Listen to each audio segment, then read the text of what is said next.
Sige po. At may mga vacant seats po rito sa harapan. Ang dami pa po. Kaya wag ho kayo magsiksikan sa likod. Mababait ho ang mga nakaupo sa unahan. No? Kaya ito po, dito lang sa front seats ay marami na po. Kaya please occupy the front seats para po hindi na tayo magdagdag pa ng mga upuan sa likodan. Yan. Nasa huling bahagi na po tayo ng ating series teaching about spiritual growth. No? Kaya patapos na po ito. Naka-4 na Thursday tayo ng pag-aaral. Noong first Thursday natin, we tackled about the 3 levels of spiritual growth. Tapos, noong second Thursday, ay ang tinalakay natin is about the enemies of spiritual growth.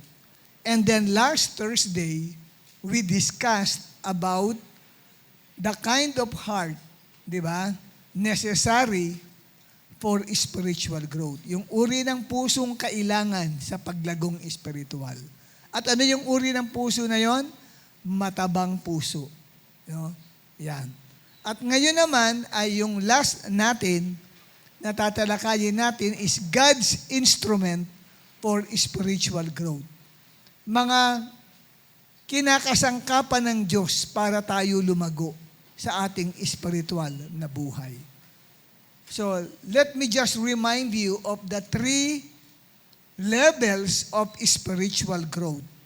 Yung unang level is called little children stage.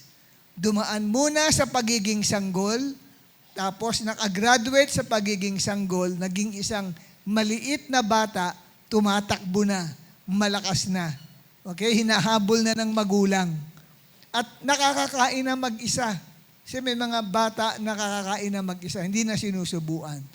Tapos lumaki siya, naging adolescent, naging isang young man. Yun ang second spiritual growth na nabasa natin yan sa 1 John chapter 2, verses 12 to 14. Yung young man. No? Young man stage. O kung ikaw naman ngayon ay isang babae, young woman stage. Tapos,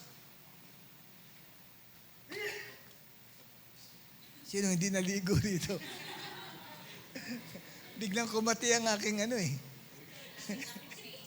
Sino nagpunas lang? Tapos yung pinaka-mataas na level ng spiritual growth, ito yung parental level. Yung father's stage na growth. Nagtatatay, nagnananay ka na. May inaalagaan ka ng tao. Nagkakaroon ka ng burden for souls. Yan. Dati, inaalagaan ka, ngayon, ikaw na ang inaalagaan. Dati, dinadalaw ka, ikaw na ngayon ang dumadalaw. Nabaligtad ng sitwasyon. Kaya naalala mo dati ako lang, pinupuntahan pa ako dati ng leader ko. Ngayon, ako na ang pumupunta doon sa miyembro ko. Ganun po yun. No? Na dati, ang intindihin mo lang sarili mo, ngayon, may iniintindi ka ng ibang tao. Yan. Ang tawag dyan ay nasa father's stage ka na. Ngayon, papaano lalago ang isang mananampalataya? Siyempre, tinalakay natin yung 5 enemies of spiritual growth. Kailangan na-overcome niya yung 5 enemies na yon. Tapos, mahalaga din naman yung uri ng pusong kailangan. Dahil may 4 different kinds of heart na diniscuss tayo. Bakit ang iba hindi nakapagpapatuloy? Hindi kasalanan yun, minsan, ng taong nag-invite. Kasalanan na rin mismo ng tao, sarili niya. Kasi mali ang puso niya. Ang puso niya ay hindi umaayon doon sa dapat ay maging ganun ang puso niya para siya ay lumago sa kanyang spiritual na buhay. At ang paglago ay requirement talaga yan. Kasi abnormal tayo kung hindi tayo lalago. Nakakita na ba kayo ng 10 taon na hanggang ngayon ay bata pa din ang itsura niya? Natatawa tayo. Di ba sa may mga palabas, anong pangalan nun? Yung hindi na lumaki, pero ang tanda na ng katawan niya. Pero yung paglaki niya, maliit pa din. Anong pangalan nun? Si ano yun? Si Dagul. Yeah, kilala niya si Dagul. Di ba? Matanda na ang mukha niya, pero ang liit pa rin niya. Bonsai, parang puno yun na hindi lumalaki. Di ba? Ganon. So, yung kamay dapat mas mahaba pa, maigsi. Mayroon tinatawag na protracted growth. Hindi siya normal yung paglago.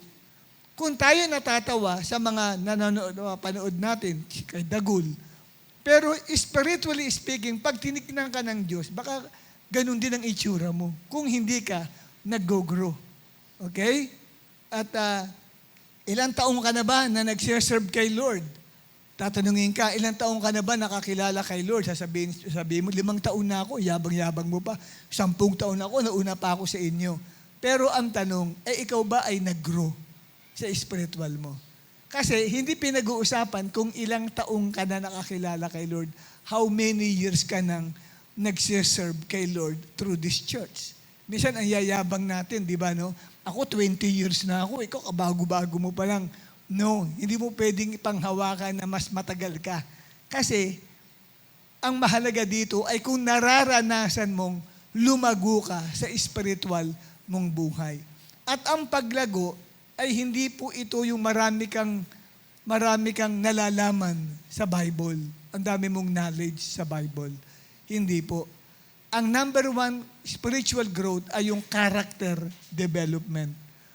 Character development. Na itatama ang ugali mo. Naaayos ang pag-uugali mo. Okay? Yun po yung spiritual growth yun. Character development. Bumabait ka. Nagiging matapat ka na. Na halimbawa, dapat yung nakita mong ballpen na naiwan ng katabi mo, pwede mo nang itabi yun. Sayang, bago to. Di ba? Mahal ang ballpen ngayon. Kaya lang ibinabalik mo sa katabi mo. Lumalago ka sa karakter. Spiritual growth po yun. Naintindihan niyo po ba ako, kapatid? Tapos, another na spiritual growth, hindi ka naghahanap ng tatabihan mong tao. Kahit hindi mo kakilala, at diyan ka pinaupo, hindi ka maghahanap ng iba. Hindi ko kilala to. Sabi ko, pwede. Andun yung mga kasister, close ko sa aming cell group, dilipat ako doon. Hindi ka pa nag-grow sa larangan ng love. Kasi maraming aspect ng growth yan eh. Di ba? Sa larangan ng love. Love also is a character. Di ba? Ang pag-ibig ay character din yan eh. So sa level ng love, mas pagdating mo, ang hinahanap mo, yung may mga first time dito, hindi ko kilala para makilala ko. Ma-sharean ko siya. Tatabi ka ngayon sa kanya. Hinihila ka ngayon yung makakilala mo. Dito ka sa amin, hindi. Mas maganda dito ko sa mga hindi pa natin kilala. Growth din po yun. Pero yung ikaw ay papasok at marami mang hindi mo kilala, oops, ayoko dyan, yung mga kakilala ko lang. So you're not concerned about other people. You're not yet growing. No? Pwedeng 10 taong ka na kay Lord, pero ganun pa rin ang karakter mo, hindi ka nag-grow. Kaya ang tingin sa'yo para kang si Dagul. Sino pa yung babae na namatay na? Nung panahon ng pandemic? Si Mahal, yan. Para kang si Dagul at si Mahal. Kung lalaki ka, para kang si Dagul, at kung ikaw ay babae, para kang si Mahal. Na ang liit-liit, pero ang tanda na, hindi lumaki. Ang pangit tignan, tingnan mo katabi mo, at imagine mo siya si Mahal. Parang si Mahal yun na, di ba? O kaya sa si Dagul, di ba? Amen? Sa physical, ang tangkad. Pero pag tinignan ng Diyos, Dagul ang tawag sa Kanya. Kaya, ngayon, yan po ngayon ang atin pong tatalakayin. May mga ginagamit ang Diyos para po tayo mag-grow. Ilan sa inyo, nagdi-desire kayo mag-grow sa spiritual niyong buhay? Ayan.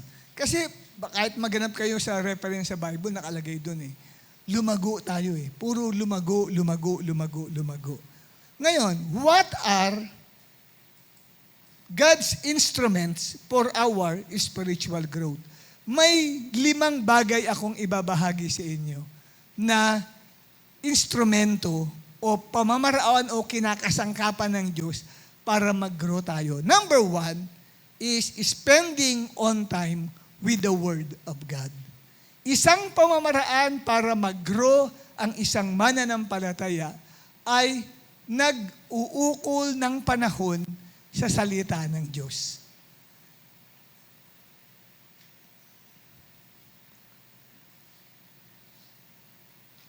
Sabi ng Psalm chapter 1, verse 2 to 3. Ba't tinanggal?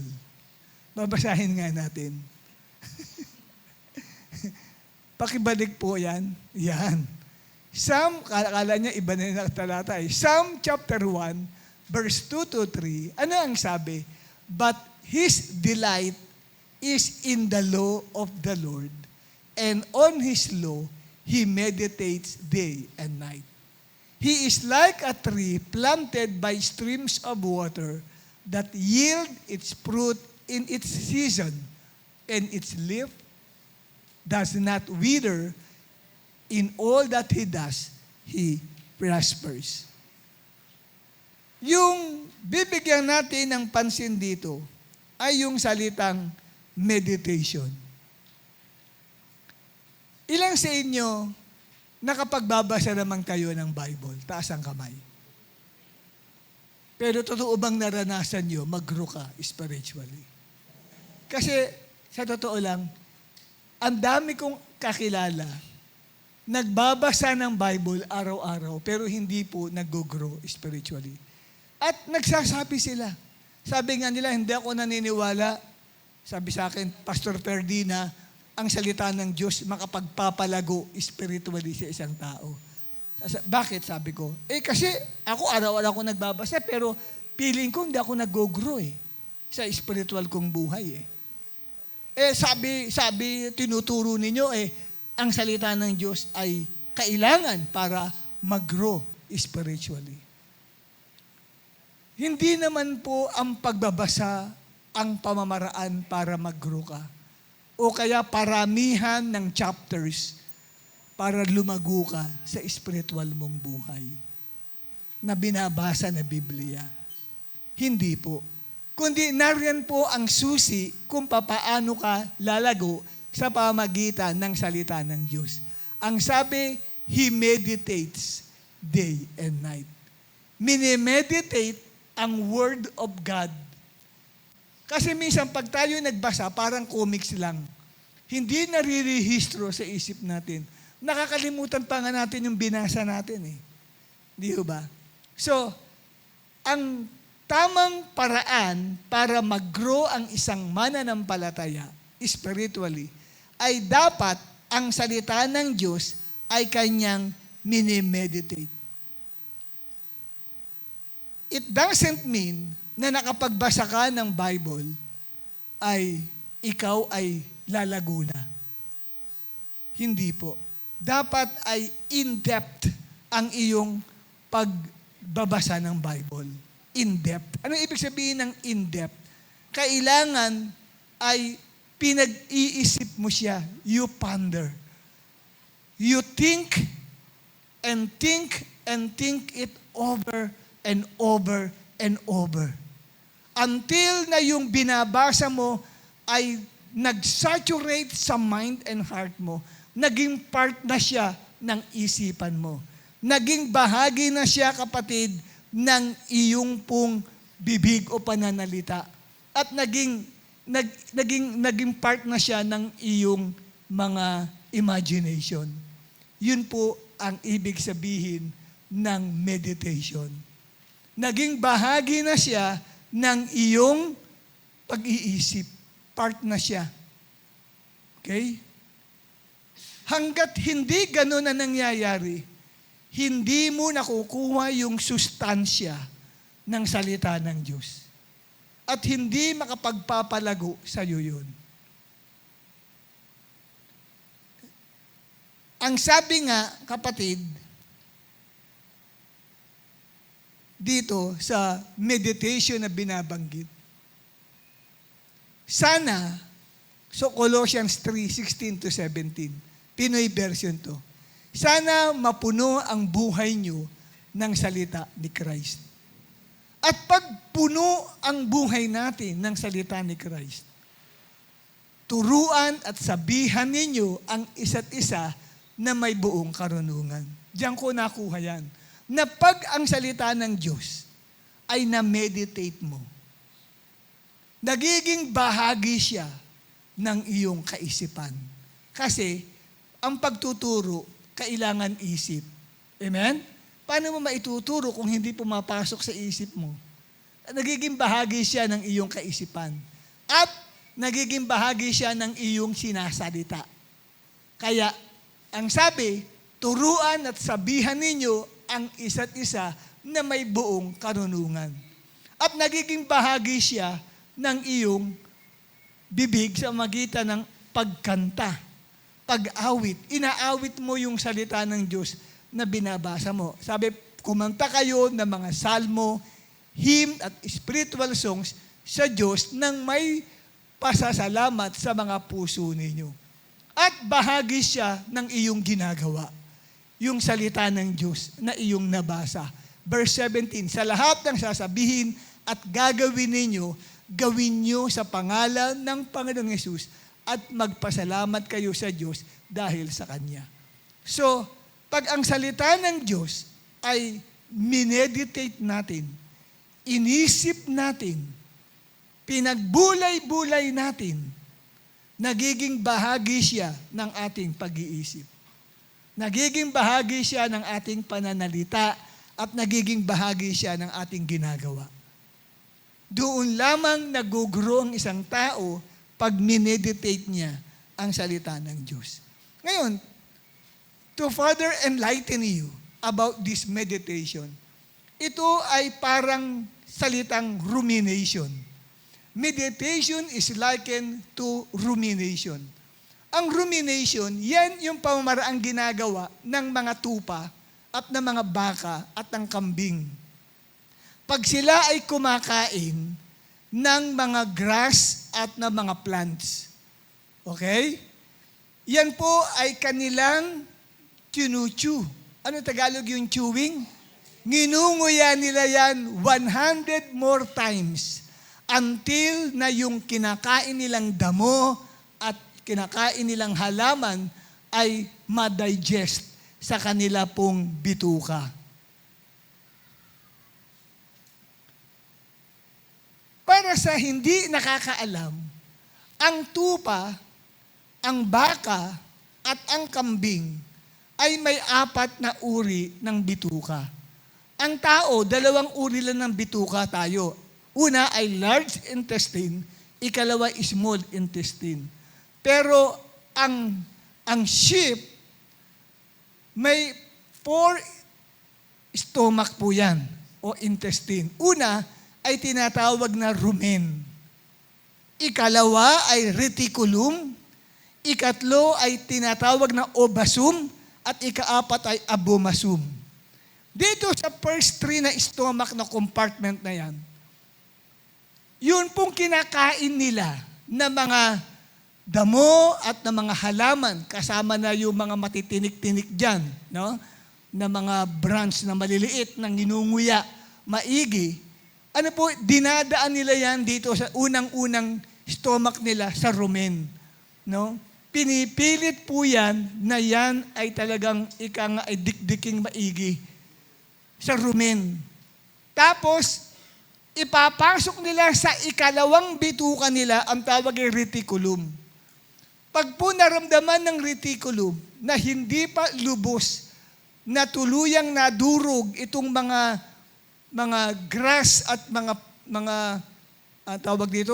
halaman, ay ibinabalik uli sa rumen. Automatic po yung bumabalik uli doon sa rumen at patuloy pa rin na ito ay nginangat-ngat, nginunguya, maigi ng tupa.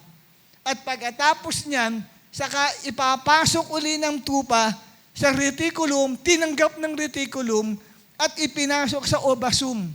Kaya lang yung obasum, na-fill ng obasum, ikatlong compartment ng bituka, mukhang hindi pa pwedeng dalhin sa pinaka-last and final na bituka, ang tawag ay abomasum. Hindi pa. Kaya kailangan ibabalik uli sa rumen. Nguya uli siya, nguya, nguya, nguya, nguya, nguya.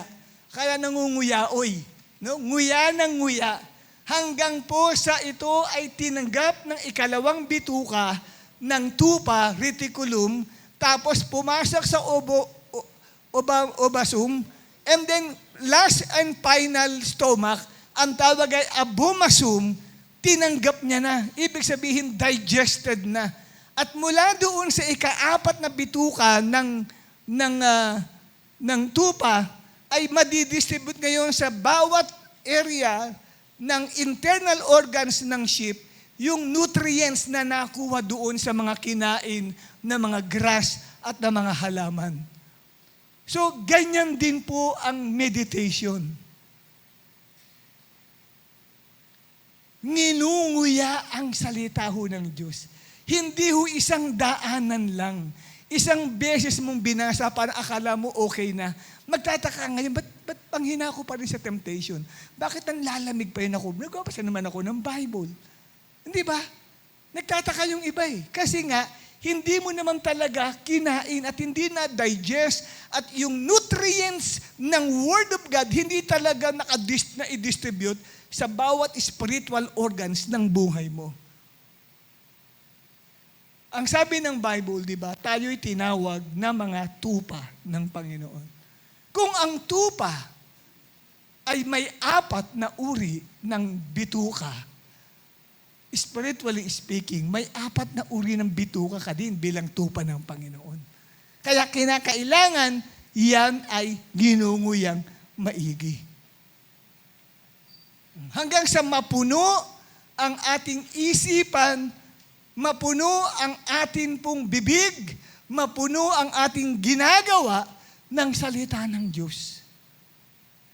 Na nakahiga ka na, naiisip mo pa yung Word of God na nabasa mo. Samantalang tayo, pag nagpatapos magbasa, nakalimutan lahat ang binasa. Kaya wala pong growth. Walang paglago ang isang mananampalataya. Kasi hindi niya talaga ipinasok sa ika-4 na bituka bilang tupa ng Panginoon. Hindi na ipasok sa abomasum.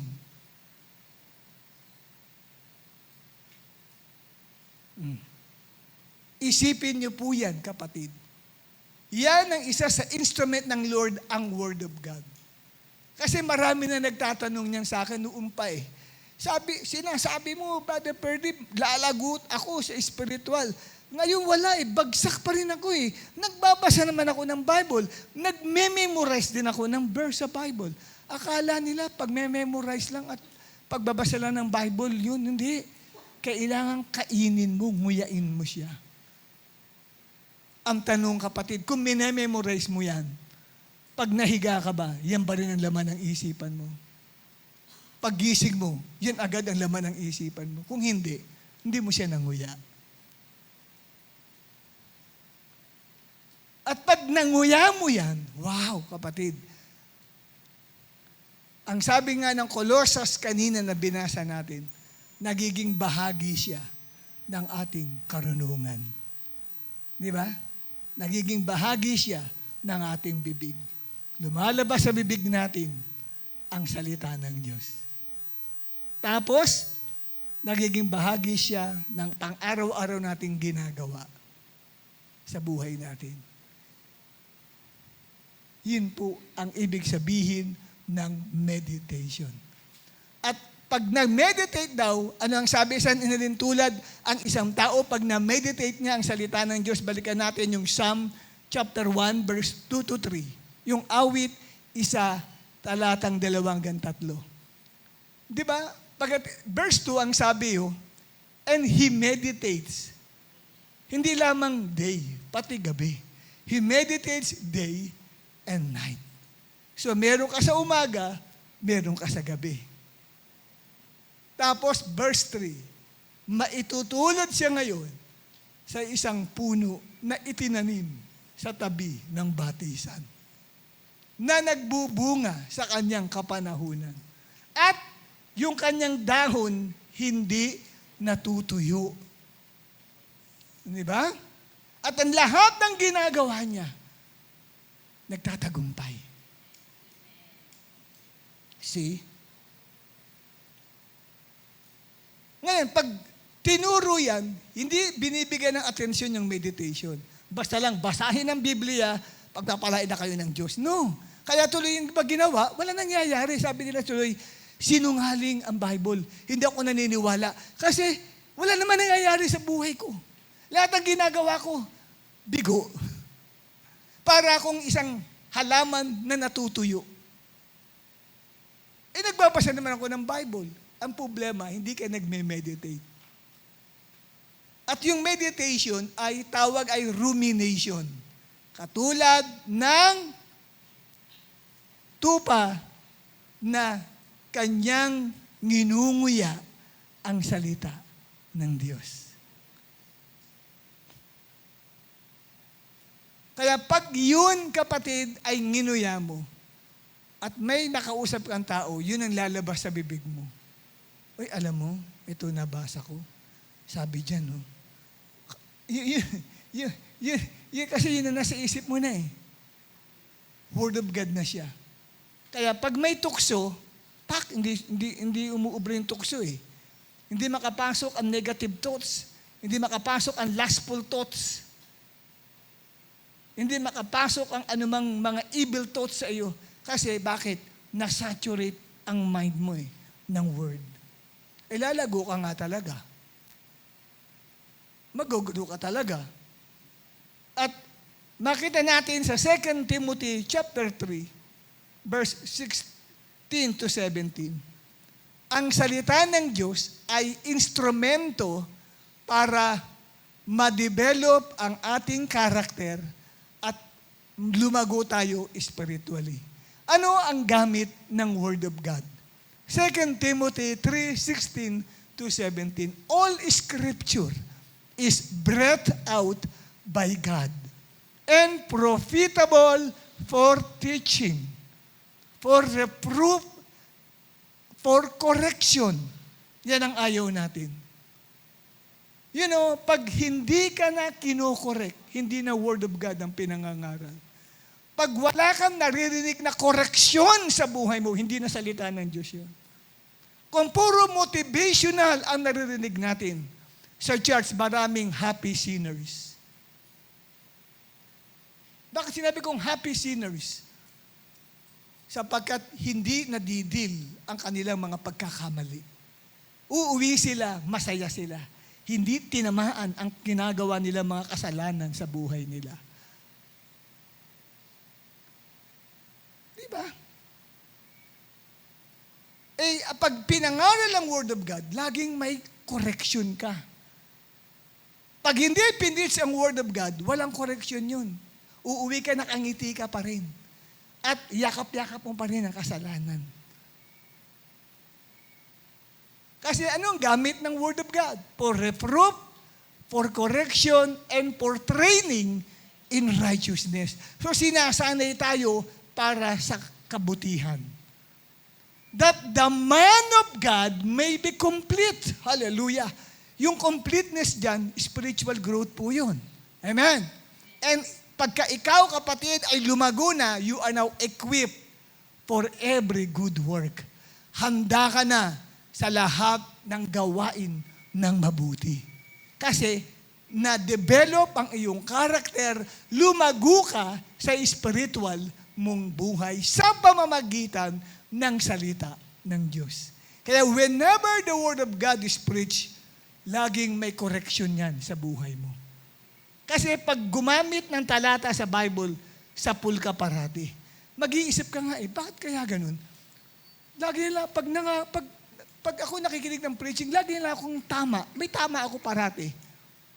Anong sabi ng Bible? For the Word of God is quick and powerful and sharper than any two-edged sword, and piercing even to the dividing asunder of soul and spirit, and is a discerner. Yun, huwag mo kalilimutan. Sabi ng Hebrews chapter 4, verse 12 yan. And is a discerner. Siyang umaalam kung ano ang nasa puso natin. Kaya pag pinreach ang Word of God, magtataka ka, bakit parang nababanggit yung mga sikreto ko? Bakit parang nai-example pati lahat ang tinatago ko sa buhay? Kasi ang sabi, the word is a discerner of thoughts and marrows. Amen? So yun po yun. Word of God kasi yan. Pero yan ang magpapalago sa iyo. Napakahalaga niyan na kailangan makuha mo yan. Kaya tingnan nyo, yung mga taong hindi nag-grow, pag nakarinig ng parang nire-rebuke siya, rejected agad yung preaching sa kanya, di siya nabibless. Tanongin mo, nabless ka ba? Hindi, kasi tinurek ako eh. Nakuha nyo? Kaya hindi siya nag-grow kasi hindi open ang puso. Kaya bago ko ibaba ito, tinuro ko muna yung isang matabang puso, open for correction. Kasi mahalaga kasi yung puso ng taong nakikinig eh. Yung puso nakikinig dapat open for correction. Hindi siya nagre-rebelde, hindi siya nagtatampo, hindi siya nagagalit sa preacher, at hindi siya namimili ng preacher, ito gusto ko mag-preach kasi hindi ako tinatamaan pag ito nangaral. Nakuha nyo? Hindi ka nga lalago sa spiritual mong buhay. Pagka ganun. Amen? Hindi ka mag-grow kasi sarado ka na. Pero gusto ni Lord, mag-grow ka sa pamagitan ng salita ng Diyos. Ayan.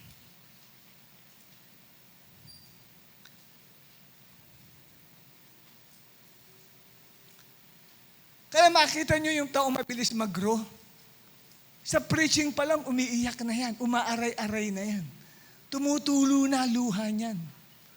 Bakit? Lambot ng puso eh. Shoot eh. Tanggap eh. Kaya pag uwi sa bahay, corrected na agad yung kanyang kamalian eh. Pagdating sa bahay, wala na agad. Hindi na mauulit pa yung ginawa niyang maling yun. Kasi bakit? Tinira siya ng salita ng Diyos eh. Kinorek siya eh. Nirebuke siya ng Word of God eh. Kaya dahil doon, nagkakaroon ng tinatawag na character development yung tao. At nag-grow siya spiritually. At ang ikalawa pong instrument ng Diyos para sa paglagong spiritual is what? It is spending on time with God in prayer.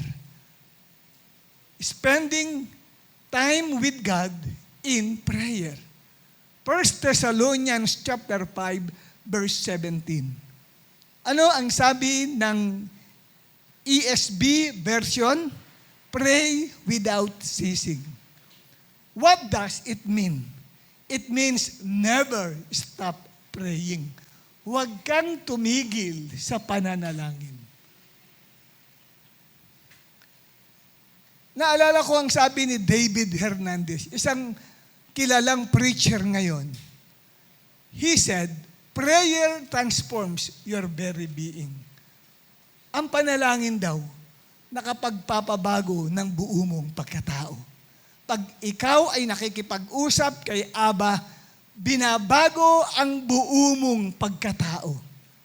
It bends you toward the will of God.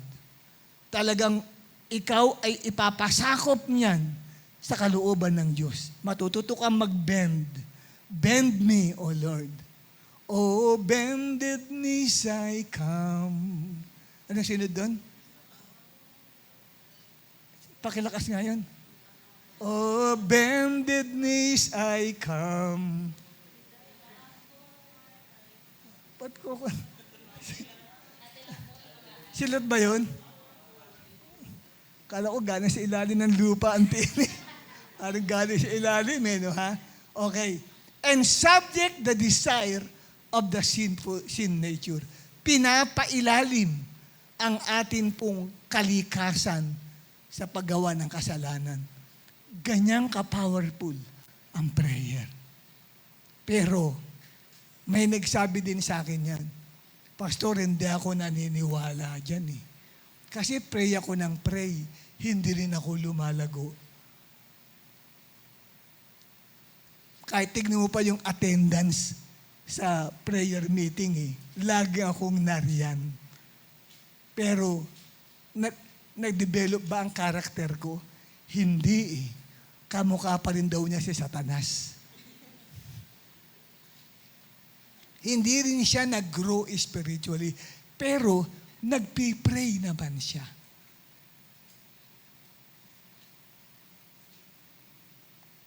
So, sa makatuwid, kailangang maunawaan at maintindihan ng tao, ano ba yung prayer that makes you grow? Huwag mong iisipin, pag nag-pray ka, paano ka nga mag-grow kung ang prayer mo, Lord, give me this and give me that. Lord, please, sige na po, bigay mo po sa akin. Wala kang growth doon. Amen po ba? Sinasakal mo pa si Lord, Lord, sige na, pag di mo binigay, di na ako dadalo si church. Di ba? Yung mga ganun, wala kang growth doon. Akala kasi pag prayer lang, mag-grow na. Hindi ka nga talaga mag-grow, kapatid. Kasi mali ang prayer. Hindi yun ang uri ng prayer that will make you grow or develop your character or make your spirit grows in the Lord. Ano ba yung uri ng prayer? Ang prayer that transforms lives is this. Next slide.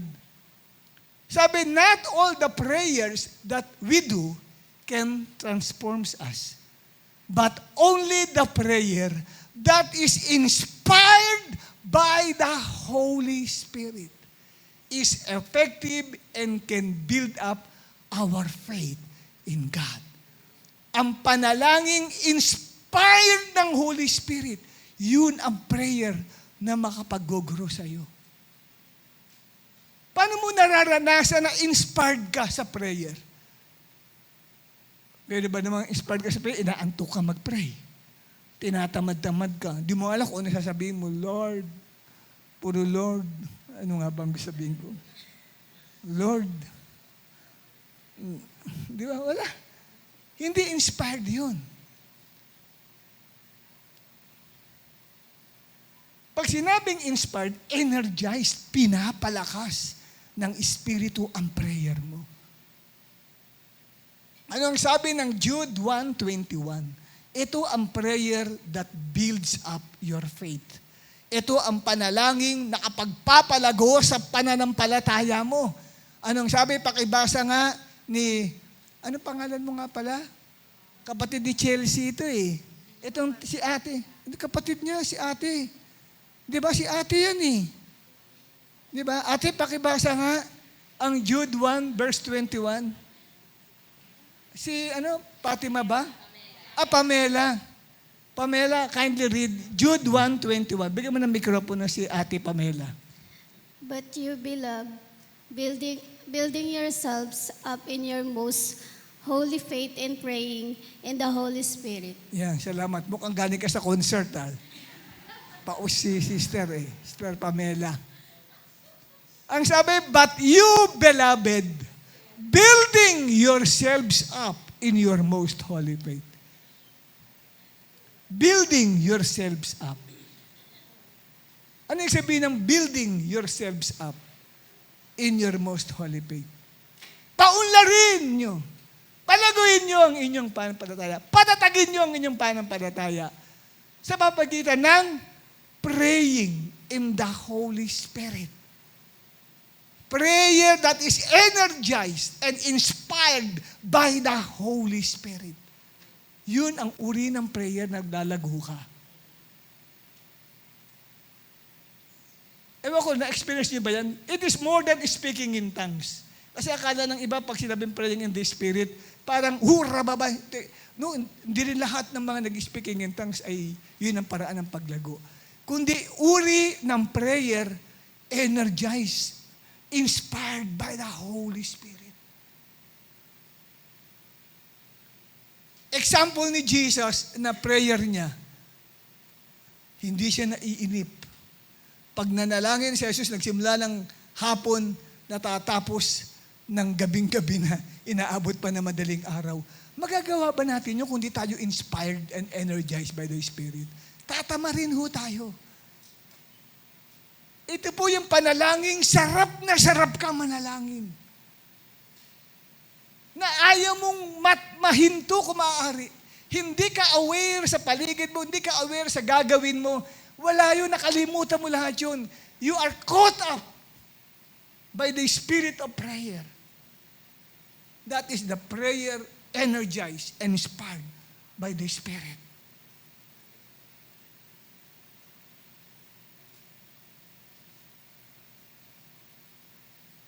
Hindi yan puro iyak lang. Hindi din po.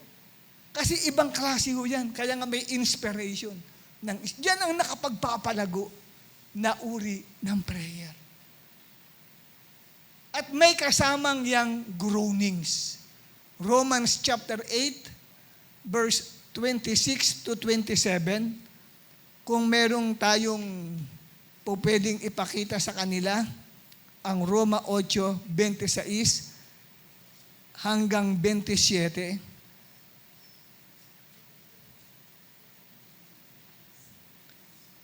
Tagalogin ko, gayon din naman, tinutulungan tayo ng Espiritu sa ating kahinaan, sapagkat hindi tayo marunong manalangin ng nararapat.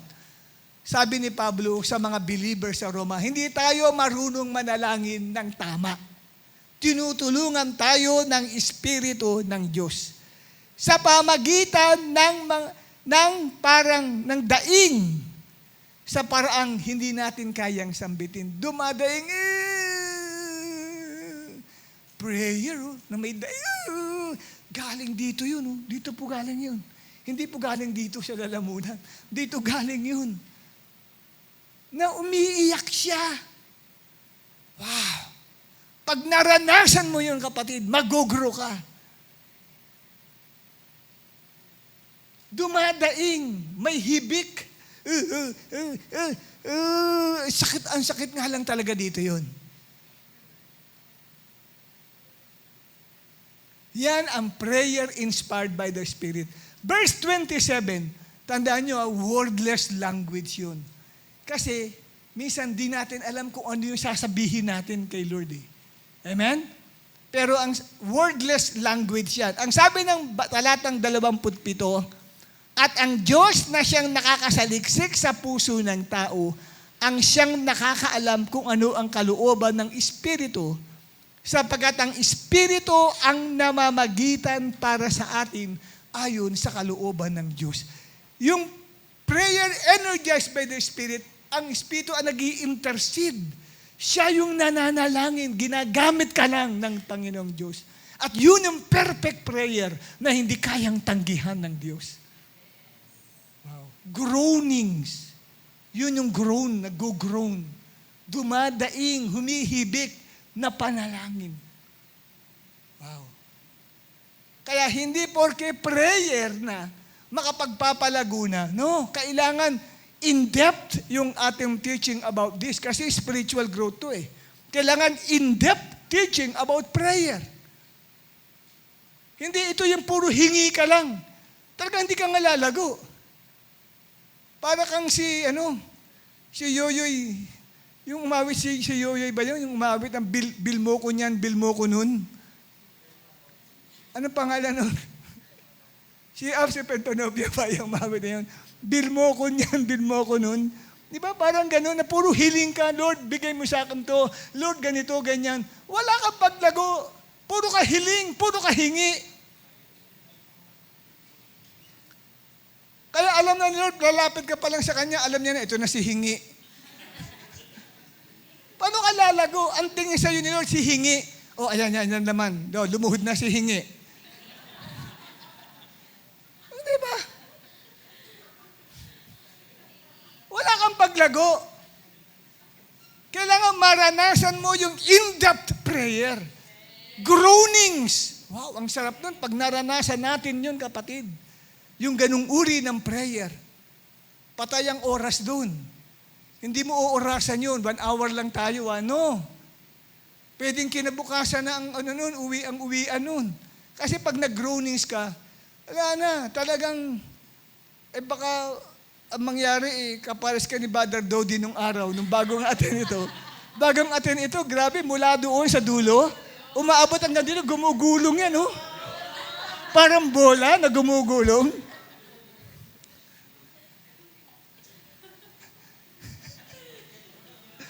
Kung paguguluhin mo ngayon si Dodi, parang bola yan.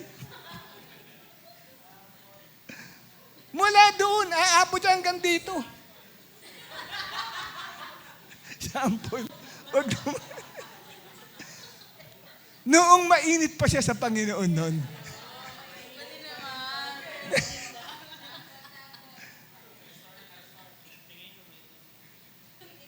Nag-groanings yan doon natin. Oh! Groanings eh. Nag-groan. Kaya ang lakas ng spiritual na noon. Hindi pa siya nagbabackslide noon eh.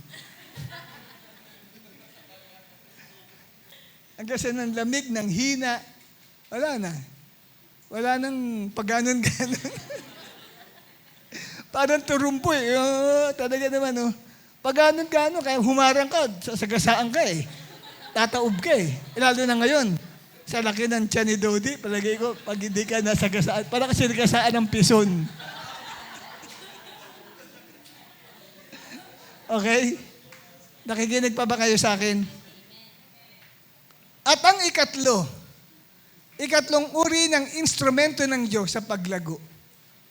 Kung hindi ka makuha sa pamagitan ng correction at rebuke, at hindi ka makuha sa larangan ng prayer, inspired by the Spirit, dito ka dadalhin ni Lord. Saan? Spending time with the right people. Baka diyan ka lumago. Spending time with the right people, with your fellow believers.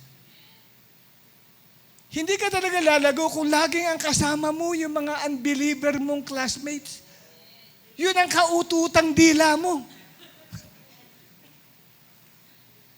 Hindi po mura yun, yung kaututang dila. Mga sabi-sabi po yan na mga salita. Ibig sabihin, kakwentuhan mo pala, kausap mo parati. Ang mga unbeliever, hindi ka nga mag-grow. Dapat ang lagi mong kausap, mga mananampalataya.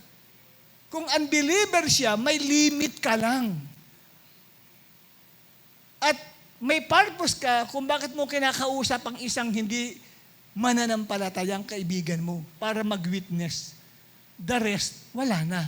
O kaya may kailangan ka lang sabihin. Pero kung yung lagi mong kasama ang mga hindi mananampalataya, hindi ka mag-grow. Mag-grow ka, kapatid, kung lagi mong kausap ang mga mananampalataya ni Kristo. Especially, malaking maitutulong yung pagsama-sama sa mga mananampalataya na sumasamba sa Diyos. Makakatulong ito sa iyong spiritual growth. Sa Hebrews 10:23-25. Ano ang sabi diyan? Makibasa po. Basahin nga natin sa English. Nandyan. Sige, ready? 1, 2, 3. Let us.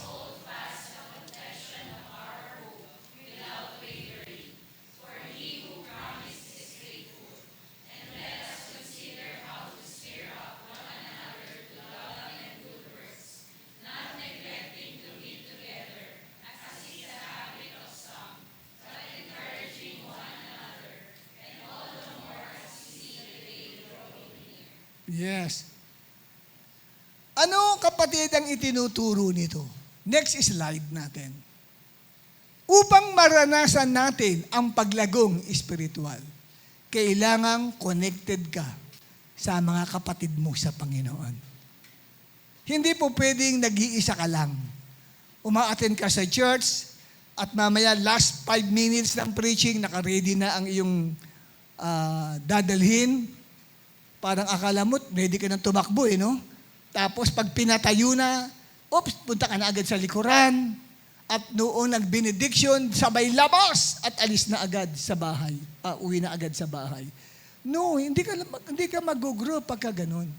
Kinakailangan, huwag kang iiwas na makipag-fellowship sa mga kapatid mo sa Panginoon. Amen? Sumama ka to worship together with them at hindi doon nagtatapos. Kailangan makipag-usap ka. Ipakita mo ang iyong concern, mag-encourage ka, ipakita mo yung love mo sa kanila. It will help you to grow spiritually. Anong relasyon? Hindi verse 25 lang ang binasa natin. Para makuha nyo yung context ng sinasabi, yung verse 23 tsaka verse 24. Hindi ho ba? Ano ang sabi doon sa verse 24? Hebreo 10, talatang 24. Sikapin din nating gisingin ang damdamin ng bawat isa sa pagmamahal. Paano mo gigisingin ang damdamin ng kapatid mo para sa pagmamahal niya sa kapwa? Kausapin mo siya. Padama mo sa kanya na yung pagmamahal ng isang brother at ng isang sister in the Lord. Okay? At ang sabi rito, kapatid, sa pagbabasa, patuloy na pagbabasa, at sa paggawa ng mabuti. Kaya wag nating kaliligtaan ang pagdalo sa ating mga pagtitipon gaya ng nakasanayan ng iba. Bakit ka nasa church? Para maging blessing sa katabi mo. Magbibigay ka ng encouragement dyan. Yun ang part natin. Pagtapos ng preaching, that's the time na kayo magkakamayan, mag-sharean, mag-uusap-usap. Mag-encourage ka sa kanya. Makakatulong yan sa iyo. Pag naging blessing ka sa iba, it helps you to grow spiritually. Kasi akala natin, yung paglago, ano yung paglago natin? Kailangan, yung natututunan mo, na ilalabas mo sa iba, na isi-share mo, lalago ka. Kasi para kang nilagyan ng tubig, at yung tubig hindi umaagos, parang, ang tawag ito, hindi nagpo-flow na tubig. Ano nangyayari po pagka hindi umaagos ang tubig? Nagkakaroon, stagnant water. Ano nangyayari doon? Nilulumot. Bumabaho ang tubig. Kasi hindi siya nailalabas. Yung tubig, yan ay salita ng Diyos. Dapat, nailalabas mo yan, na-encourage mo yung tao. Uy, kamusta? Ano pangalan mo? Anong naalala mo doon sa tinapik kanina? Wala ka maalala? Paulit ko sa iyo, ha? Share ka sa kanya. Tapos nag-open ng problema. Kinakaunsilan mo ngayon. Nagamit ka dun sa tao. Kaya dumalo ka sa church, nakapag-encourage ka. Bakit kailangan yun? Kasi, ang sabi ng Hebrews 10:25, gawin daw natin yan, yamang nalalaman natin malapit na ang pagbabalik ni Kristo. Anong relasyon ng pagbabalik ni Kristo sa pagtitipon natin bilang Kristiyano at sa pagpapalakasan natin sa isa't isa? Anong relationship nun? Ano, kung babalik nga si Kristo, bakit kailangan tayo magtipon? Maaaring may hint ang sumulat ng Hebrew. May pakaramdam siya na darating si Lord sa oras ng pagtitipon ng mga anak ng Diyos. At maaaring hindi niya kukunin sa kanyang pagbabalik yung mga discouraged na Kristiyano. Yung mga Kristiyanong disappointed, broken-hearted, hindi na overcome ang kalungkutan. Kaya i-encourage nyo kasi bakit yamang nalalaman ninyo malapit na. Ano ibig sabihin nun? Anong relation nyo ng encouragement sa pagbabalik ni Kristo? Na kailangan mag-encourage ka. Kasi malapit ang bumalik si Kristo. Sino i-encourage mo? Ang kapwa mo mananampalataya. Ibig sabihin, kung manatili kang malungkot, para ka walang pera, para ka magkakasakit, at para ka may COVID, kailangan ng encouragement. Dahil kung hindi siya encouraged, maaaring pag bumalik si Lord, hindi siya kukunin.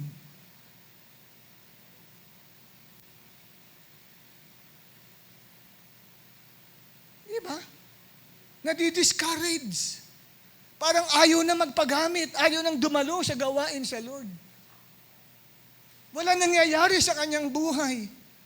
Babalik si Lord. Hindi niya kukunin ikaw. Kasi bakit? Kulang ka ng pananalig.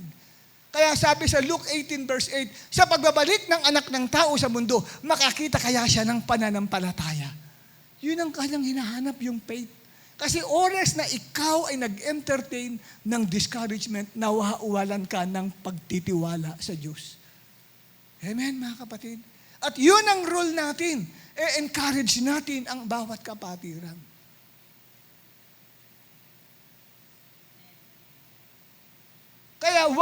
papayag na lalabas ka kaagad sa pintuang yan na hindi ka nakapag-encourage? Paano ka mag-encourage? Eh di makipagkilala ka, hindi ko naman kilala. Eh di makipagkilala ka dyan sa katabi mong yan. At tiyakin mo, huwag yung makipagkilala ka dahil may balak kang ligawan. Mali naman yun. Huwag ganun ang hangarin ng puso mo. Kaya ka nakikipagkilala kasi crush mo. Mali yun. Carnality naman ang umiiral sa'yo. Di ba? At kukunin mo pa yung kanyang cellphone number. Tapos ite-text mo at iayayain mong kumain kayo sa labas. Ano ba yun? At ipapalabas mo, encourage ko lang po. Di ba? Mali. May carnality. Amen? Hindi ganun. Amen?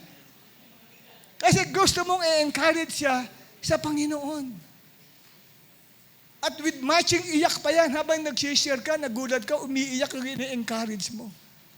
Kasi nadi-discourage na siya. Maaring napagalitan yan, maaring yan kapatid ay nag-away sila ng kanyang anak o ng kanyang asawa sa bahay. May problema. O maaring nag-away sila ng boyfriend niya, ng girlfriend niya. May problema.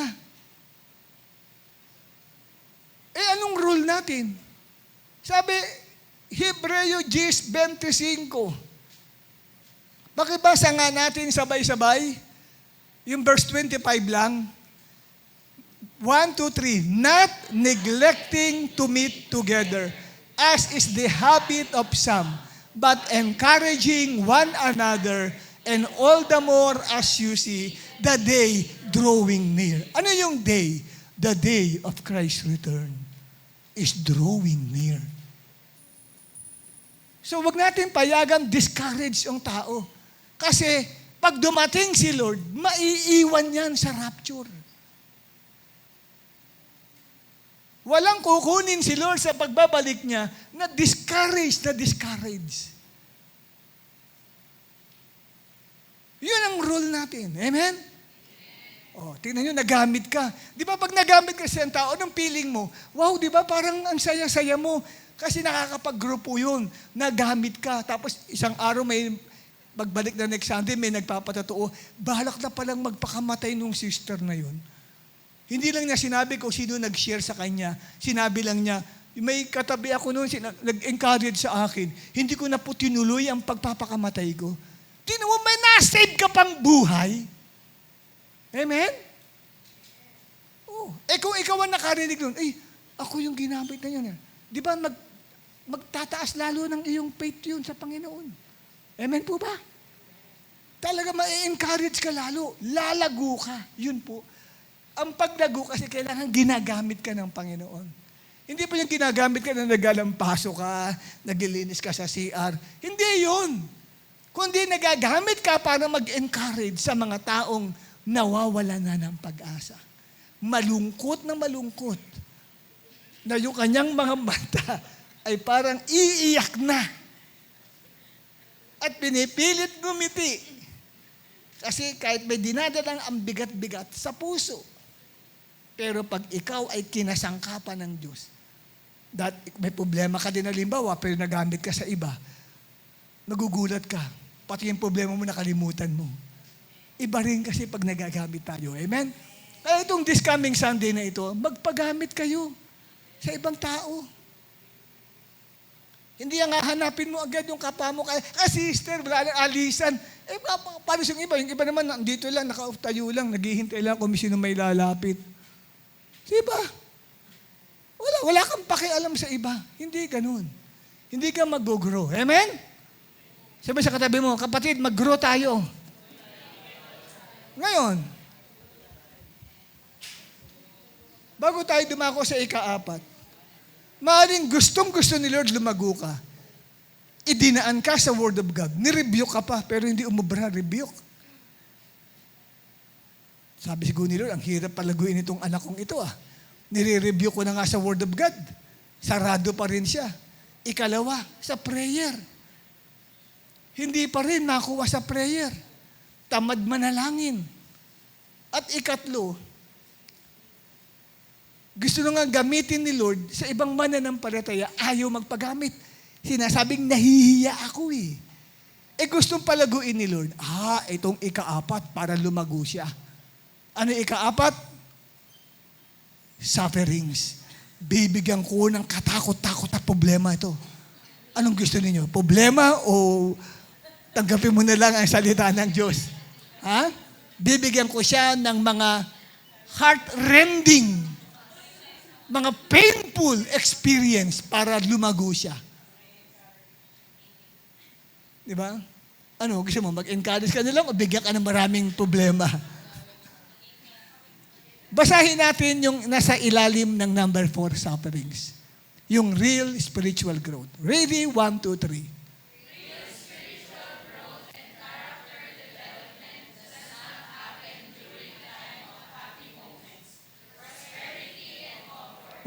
Sandali lang. Pinod tayo dyan.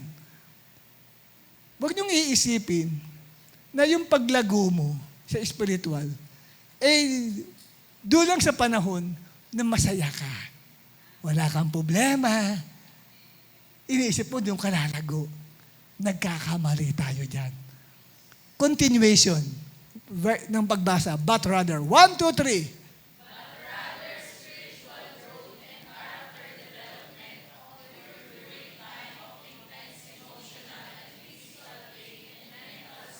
Yun doon, kapatid, ang paglago ay idinadaan ng Diyos. Minsan doon po sa mga nararamdaman nating sakit. Sakit sa emotion. Matindi, intense emotional pain. At intense physical pain para lamang matutunan mong lumago ka sa spiritual mong buhay. Anong sabi ng James chapter 1, verse 2 to 4? Basahin ng lahat ng kababaihan. Tumayo tayo, mga kababaihan. Sige, yan, Tagalog yan, Pinoy version. 1, 2, 3.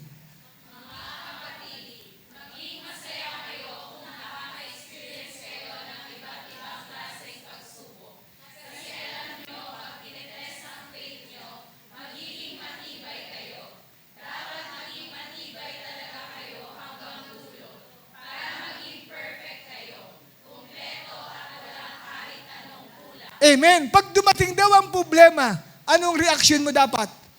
Maging masaya ka. Yay! Bakit may problema ako? Hallelujah. Anong purpose ng problema? Para gawin kang perpekto. Lumago ka. Yan po ang sabi ng Bible. So ginagamit ni Lord instrument for spiritual growth ang problema, ang mga pagsubok sa buhay.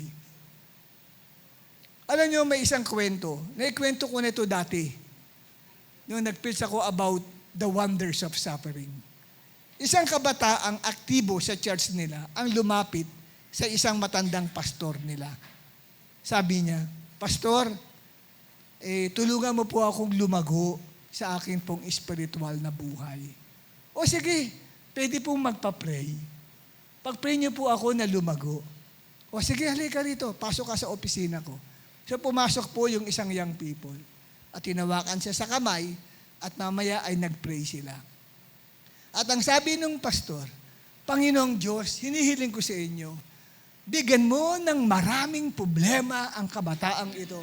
Padaanin mo siya sa maraming kabiguan sa kanyang buhay. Sabi niya, napadilat yung kabataan.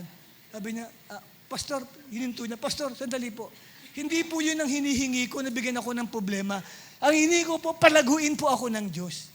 Sabi sa kanya ng pastor, mamaya papaliwanag ko sa iyo. Continue pa rin sa prayer. Panginoon, tulungan po dumaan sa maraming katakot-takot na kabiguan. Nangihinig na yung pastor, yung kabataan. Sabi na, Pastor, handali po, tapos na po yung prayer.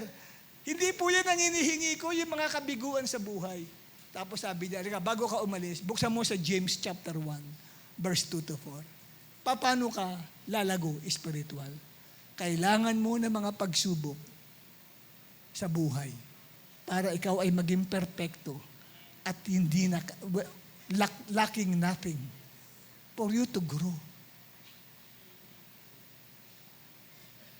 Grabe si Lord, no?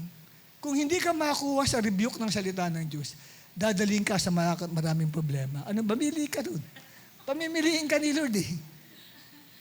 Alam niyo kung bakit minsan dumadaan tayo sa mahigpit na pagsubok? Basta hindi tayo makuha sa preaching. Galit pa tayo eh. Manda ka na. Offended ka pa sa pastor. Humanda ka. Huwag ka magtaka kung bakit bigyan nilang may mga ang daming problemang dumating sa iyo. Kasi gusto ni Lord, mag-grow ka eh. Kaya lang, hindi mo accept yung pamamaraan niya, Word of God. Tapos sa prayer, tamad ka pang mag-pray. Tapos ikatlo, kapatid, dapat nag-encourage ka, tamad ka din. O didinaan ka sa sufferings. Di ba? You know, meron akong isang nasa lubog na manggagawa sa ibang church. Kaibigan ko yung pastor niya. Pero kakilala ko rin siya kasi treasurer ito doon sa church nila. Sa Manila din. Na malapit, ang church nila dati malapit sa Manila Jockey Club sa Tayuman. Ngayon wala na yung karerahan ng kabayo eh. Nalipat na sa Malbar ata. No? Dati doon pa. Kasi nag-preach pa ako doon sa church nila eh. Nagkita kami rito sa kanto ng Honrades at ng Vicente Cruz. Nakita ko siya naglalakad. Tinawag niya ako, Pastor. Sabi ko, oy, ako sister, kamusta ka na? Sabi niya, ano Pastor, sabi niya ganun, magpapatato ko sa inyo. Grabe, ang laki ng pagbabagong ginawa sa akin ni Lord. Alam ko kasi yung history, kasi nagkikinikento sa akin ng pastor. Yung treasurer nila na yun sa church, grabe ugali daw nun. Marami na kasing umaalis sa simbahan nila. Hindi kasi na gagandahan sa ugali niya. Ganon.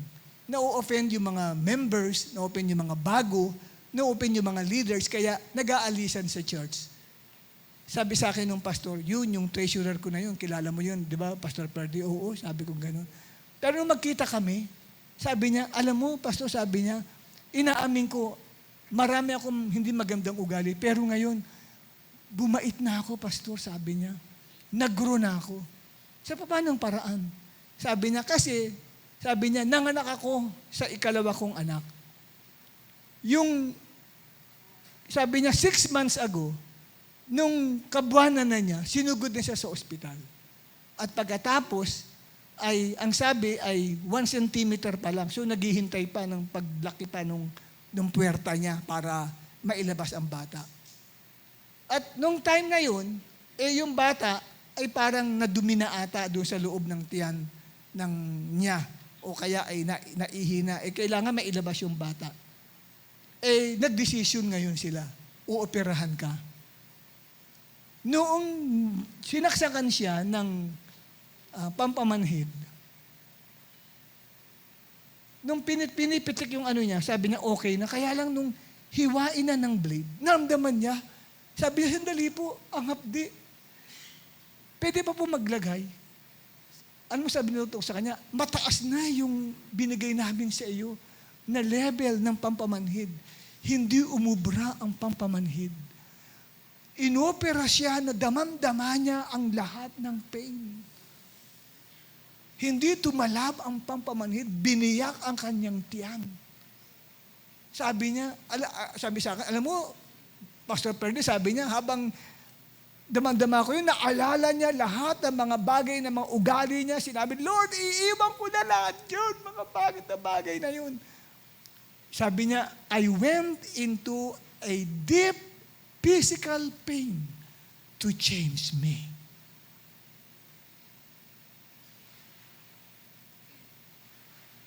Ang hirap, kapatid. Hindi ka talaban ng anesthesia. Sabi ko, paano ka nakasurvive? Biyaya lang ng Diyos. Second life ko na.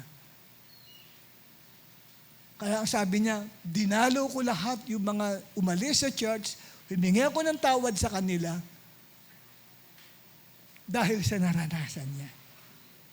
Ngayon, hihintayin mo bang dumaan ka sa ganang bagay para lamang mag-grow ka? Karoon ka ng character development.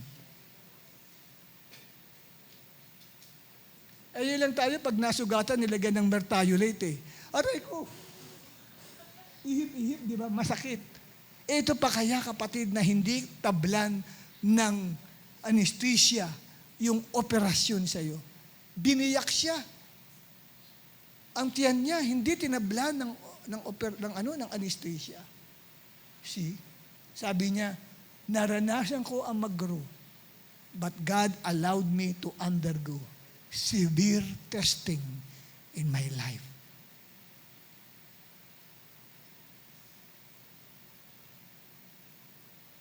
So mga kapatid, minsan, yung maraming emotional and physical pain, pinapayagan ni Lord yan sa atin para lumago tayo. Siya, sabi niya, kilala daw niya sarili niya, ang pride pa niyang tao. Alam niya, pagka kasi ang ugali daw niya, pag ikaw ang nauna nakasakit sa kanya, hindi kita babatiin kahit anong mangyari. Talagang hindi kita babatiin. Ikaw, kahit lumalapit ka pa, ganun siya. Pero sabi niya, Pastor, maniwala kayo, nabago talaga ako, sabi niya. Dahil doon sa pinagdaanan ko.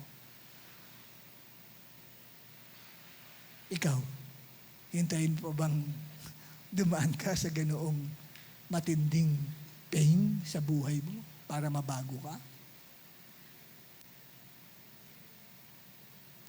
Okay? So, ang ikalima, last but not the least, ay men and women servants of God can be used as instruments of God. Ephesians chapter 4, 11 to 14. Ito ang pwedeng kasangkapanin ng Diyos sa spiritual growth natin.